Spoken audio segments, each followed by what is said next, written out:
اور جن کی اب ضرورت باقی نہیں رہی تھی ان سے حضور صلی اللہ علیہ وسلم نے صرف نظر فرمایا، اور فرمایا ساری بحث کو سمیٹتے ہوئے فرمایا کہ آخری بات یہ ہے کہ یقیناً تمہارے پاس اللہ کی طرف سے نور اور واضح کتاب آ چکی، اب اس کے بعد کسی نئی نبوت، کسی نئی کتاب کی کوئی توقع نہ رکھیں۔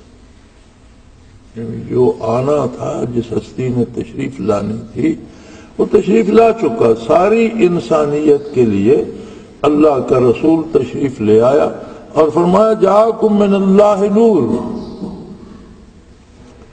نور روشنی کے معنوں میں آتا ہے، رہنمائی کے معنوں میں آتا ہے، اور ظلمت، گمراہی اور تاریکی کے معنوں میں آتی ہے۔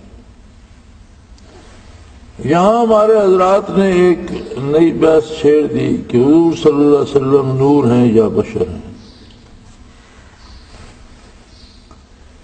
نوری مخلوق بھی ہے اللہ کی، فرشتے سارے نور سے پیدا کیے گئے اور سارے فرشتے نوری مخلوق ہیں۔ بشر اولاد آدم علیہ السلام کو کہا جاتا ہے، اور تمام انبیاء علیہ الصلوۃ والسلام، تمام صلحاء، اللہ کے تمام مقرب بندے اولاد آدم میں سے ہیں اور سارے بشریت میں مشترک ہیں، لیکن ہر فرد کی بشریت اپنی ہے۔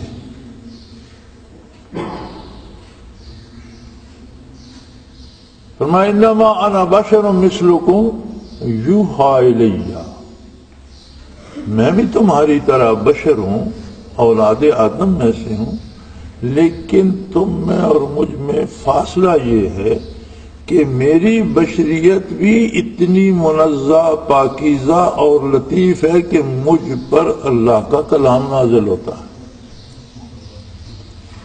اب وصول وحی کے لیے جو لطافت شرط ہے، جو تنزیہ اور پاکیزگی شرط ہے، وہ موجود ہے نبی علیہ السلام کی بشریت میں۔ تو بشر تو حضور بھی ہیں، لیکن خیر البشر ہیں، اور پوری کائنات میں کوئی دوسرا بشر آپ کی مثل نہیں۔ نوری مخلوق ہیں فرشتے، وہ حضور کے در کے خادم ہیں، نوری مخلوق آپ کی خدمت گزار ہے۔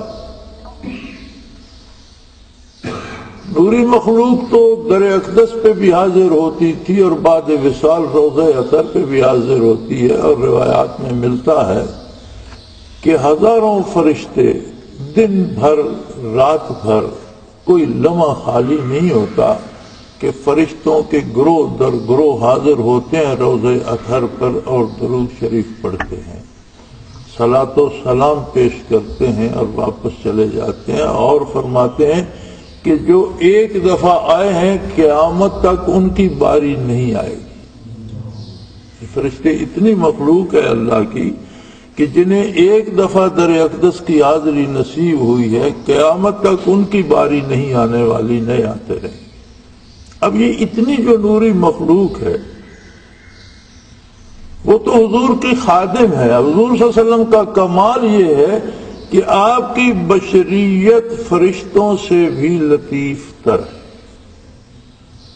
فرشتوں کے سردار ہیں روح الامین، جبرائیل امین فرشتوں کے سردار ہیں،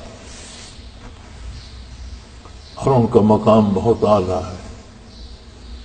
شب معراج رسول اللہ صلی اللہ علیہ وسلم اپنے وجود عالی سمیت، اس بشری وجود سمیت معراج پر تشریف لے گئے۔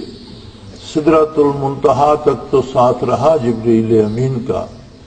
سدرۃ المنتہا پر پہنچ کر انہوں نے عرض کی کہ یا رسول اللہ صلی اللہ علیہ وسلم، اس سے آگے میری جرت نہیں ہے۔ مولانا رومی نے اسے شعر میں ڈھالا ہے کہ اگر یکسر منہ برتر پرم فروغ تجلا بسوزت پر، اگر یکسر منہ برتر پرم، اس سے سر منہ بھی تھوڑا سا بھی اگر میں آگے قدم رکھوں، فروغ تجلا بسوزت پرم، تجلیات الہی مجھے جلا کر رکھ کر دے، میرے پر جل جائے۔ اس سے آگے آپ تشریف لے جائیے، اور یہ آپ کی سواری ہے جسے رف رف کہا گیا۔ وہ کیسی سواری تھی، وہ کیا تھا، وہ اللہ جانے، اللہ کا رسول صلی اللہ علیہ وسلم جانے، معراج پر بلانے والا جانے یا تشریف لے جانے والا جانے۔ میں اور آپ اس کی تشریح نہیں کر سکتے۔ جو حضور صلی اللہ علیہ وسلم نے اس کا نام بتایا وہ رف رف تھا۔ وہ رف رف کیا تھا یہ اللہ کو معلوم ہے، یا حضور اکرم صلی اللہ علیہ وسلم۔ تو حضور وہاں سے آگے جہاں تک رب نے چاہا تشریف لے گئے۔ اب آپ کی بشریت بھی اتنی لطیف، اتنی پاکیزہ، اتنی منزہ ہے کہ نوری مخلوق کا سردار وہاں رک گیا کہ اس سے آگے کی جو تجلیات ہیں وہ میں برداشت نہیں کر سکتا۔ حضور صلی اللہ علیہ وسلم کی بشریت اس سے آگے چلی۔ تو حضور صلی اللہ علیہ وسلم کو بشر نہ ماننا اتنا بڑا جرم بن جاتا ہے کہ بشریت کا انکار نبوت تک چلا جاتا ہے، کیونکہ تمام نبی نبوت عطائی بشریت کو ہی اللہ کریم نے فرمایا کہ مشرکین کہتے تھے کہ ہماری طرح کا بشر ہے، کھاتا پیتا ہے، چلتا پھرتا ہے، بازار آتا جاتا ہے، بیوی بچے ہیں، یہ کیسے نبی ہو سکتا ہے؟ نبی تو کوئی فرشتہ ہوتا۔ تو اللہ کریم نے کتاب اللہ میں جواب دیا کہ اگر زمین پر فرشتے بستے ہوتے تو نبی بھی کسی فرشتے ہی کو بنایا جاتا، لیکن چونکہ زمین پہ انسان بستے ہیں اور فرشتہ نبی ہوتا تو انسان نہ تو اسے دیکھ پاتے نہ اس کی بات سن پاتے، تو اس سے کیسے استفادہ کرتے؟ پھر اگر وہ کوئی کام کہتا بھی تو وہ کہتے بھئی آپ تو فرشتے ہو، آپ ساری رات جاگ سکتے ہو، آپ روزہ رکھ سکتے ہو، آپ تو ساری عمر کچھ نہیں کھاتے پیتے، ہم کیسے روزے رکھیں؟ ہم کس طرح سے بار بار سجدے کریں، مسجد جائیں، ہمیں تو روزی کمانی ہے، آپ تو فرشتے ہو۔ بے شمار ایسی باتیں تھیں کہ اور ہم جنس استفادہ کرتا ہے، دوسری جنس سے استفادہ نہیں کر سکتا۔ فرشتے سے انسان کیسے استفادہ کرتے؟